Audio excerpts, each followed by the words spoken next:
Unelmien lastenteatteritapahtuma. Kevät tuoksui ilmassa, kun ympäri Suomea eri paikkakunnilta alkoi virrata innokkaita lapsia, suuria matkalaukkuja, pukupusseja, repuista pilkottavia käsin piirrettyjä käsikirjoituksia. Oli alkamassa kauan odotettu Unelmien lastenteatteritapahtuma, josta oli kuhistu monissa teatterikerhoissa jo kuukausia. Ja nyt se oli täällä.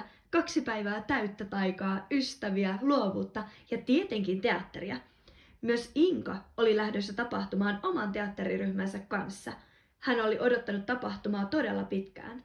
Hän ei ollut täytellyt vielä kovinkaan kauaa, mutta oli innoissaan siitä, sillä hän oli kuullut ystävältään Aapolta, että tapahtumassa voisi kokeilla aivan uudenlaisia esitystapoja ja osallistua erilaisiin työpajoihin.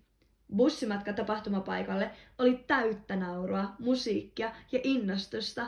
Yksi ryhmä lauloi ääneen vanhoja musikaalin sävelmiä ja toinen hioi vielä viimeistä kohtausta esitystä, jota he tulevat esittämään tapahtumassa. Inka ja Aapo istuivat vierekkäin. He miettivät, millaista olisi tavata uusia ystäviä eri puolilta Suomea.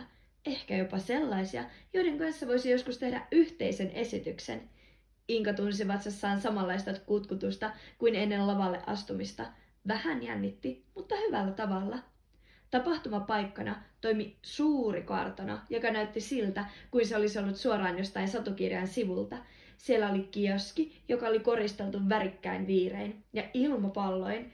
Kioskin hyllyllä löytyi kaikkea, mitä teatterilapsen mieli saattoi tehdä.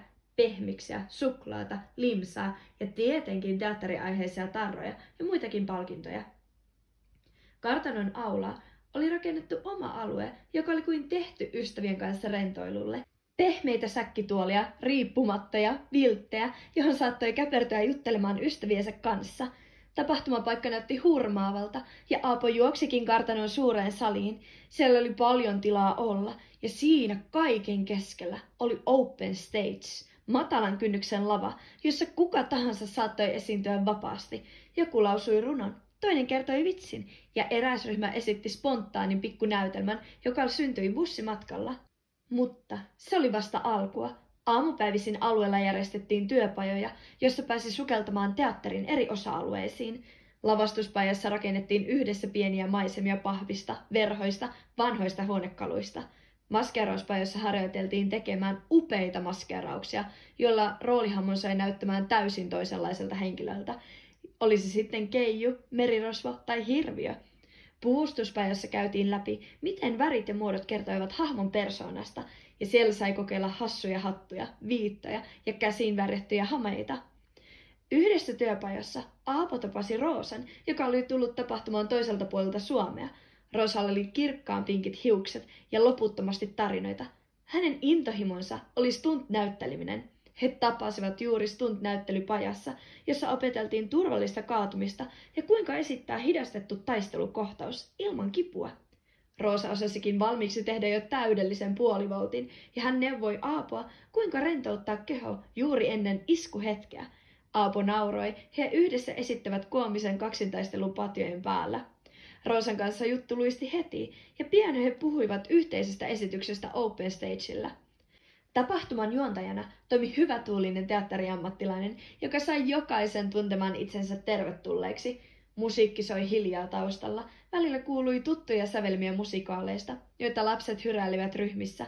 Koko alue tuntui elävän ja hengittävän tarinoita, unelmia ja naurua.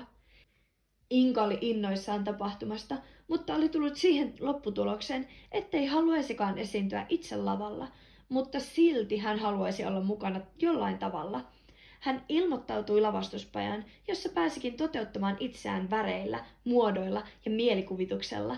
Kun yksi ryhmä suunnitteli esitystä, Inka piirsi heille lavasteet, taivaalle kurkottavat puut, kivisen polun ja taianomaisen portin, joka näytti siltä, kuin siellä olisi voinut astua toiseen maailmaan.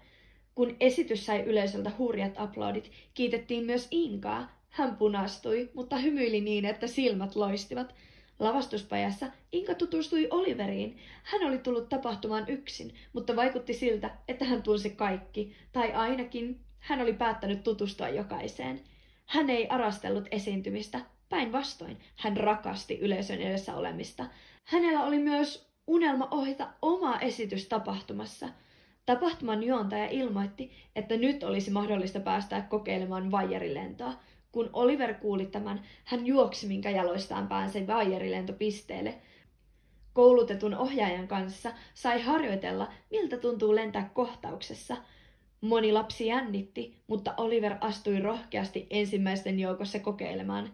Hänen vuorollaan musiikki soi kovempaa, savukone puhalsi usvaa ja valot syttyivät kuin lavashowssa. Hän nousi ilmaan kevyesti, aivan kun ei painaisi mitään. Hän liiteli vaijereissa, kun olisi ollut Peter Pan, tehden pieniä valtteja, hymyillen ja vilkutellen yleisölle. Inka katseli henkeä pidätellen ja nauroi ilosta, kun Oliver laskeutui alas ja kumarsi leikkimielisesti. Myös savukoneita, valoja ja äänitehosteita pääsi kokeilemaan omassa ohjaustyöpajassa, jossa osallistujat suunnittelevat miniesityksiä ja testasivat, miten eri efektit muuttivat tunnelmaa.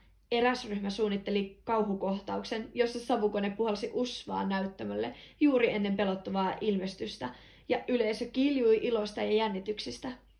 Iltapäivällä siirryttiin rennompaan ohjelmaan.